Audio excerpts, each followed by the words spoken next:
Hello everyone, আসসালামু আলাইকুম। কি অবস্থা সবার, কেমন আছেন? This is Mukul Sonalia from Mukul Sonalia blogs. আবারও চলে আসলাম নতুন দিনে নতুন একটি ব্লগ নিয়ে। লাউ শাক খেতে কে কে পছন্দ করেন বলেন তো? আমার কাছে মনে হয় বেশিরভাগ মানুষই, বেশিরভাগ কি 100%-এর মধ্যে 60% মানুষ হচ্ছে মাছ মাংসের চাইতে সবজিটা একটু বেশি প্রেফার করে। আর ওইটা যেহেতু আমাদের স্বাস্থ্যের জন্যও ভালো, তো সেহেতু সবজি খেতে অনেকজনই পছন্দ করে। যদি স্পেসিফিক্যালি যে আমি একজন করে বলতেছি তা কিন্তু না, আমি পার্সেন্টেজ করে বলতেছি, তাই না? তো এখানে হচ্ছে অনেকগুলো হচ্ছে ঢ্যাঁড়স বা ভেন্ডি যে যাই বলেন না কেন ওইটা আনা হয়েছে। আর আমাদের ঘরে এই জিনিসটা আমার আম্মু টোটালি দেখতে পারে না, টোটালি। যদিও আমরা অনেক পছন্দ করি কিন্তু আমার আম্মু একটু পছন্দ করে না।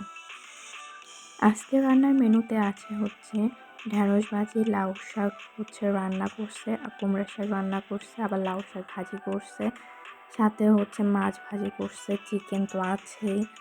আর এই সব কিছুর মধ্যে একটাই কথা, কিছু কিছু মানুষ আছে তাদের রূপ আসলে বোঝা যায় না, তারা প্রকৃতির থেকেও তাড়াতাড়ি রং বদলায় ফেলে। আর এই কথাটা হচ্ছে আমি আমার লাইফের এক্সপিরিয়েন্স থেকে বলতেছি।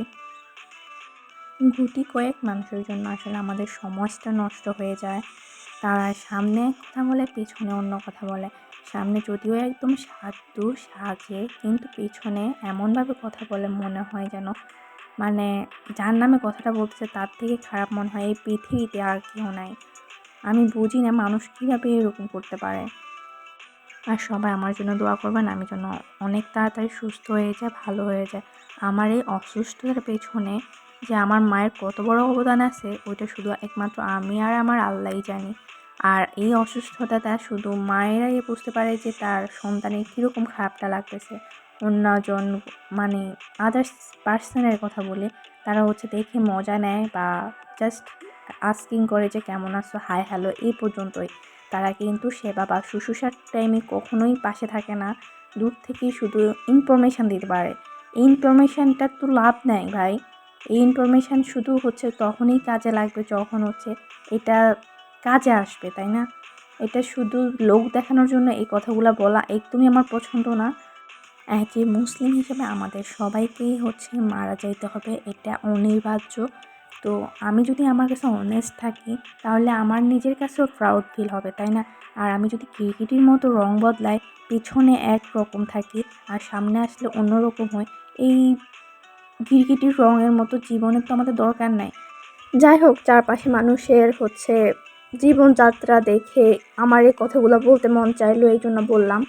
আর আমাদের ঘরে না আনারসটা হচ্ছে বেসিক্যালি আমি, আমার ভাই, আমার আব্বু অনেক পছন্দ করে।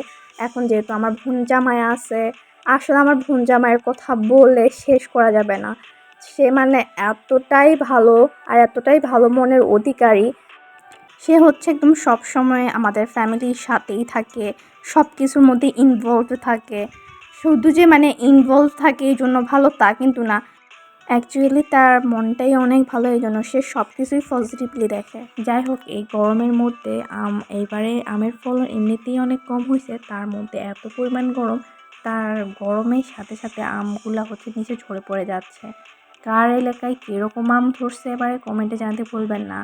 যদিও আমি হচ্ছে যত জায়গাতেই হচ্ছে কথা হইতেছে বা আমের এই টপিক্সটা উঠতেছে তখন সবাই বলতেছে এবারে আমের ফলন নাকি অনেক কম হয়েছে, তার সাথে এত পরিমাণ গরমের সাথে সব আম ঝরে যাচ্ছে।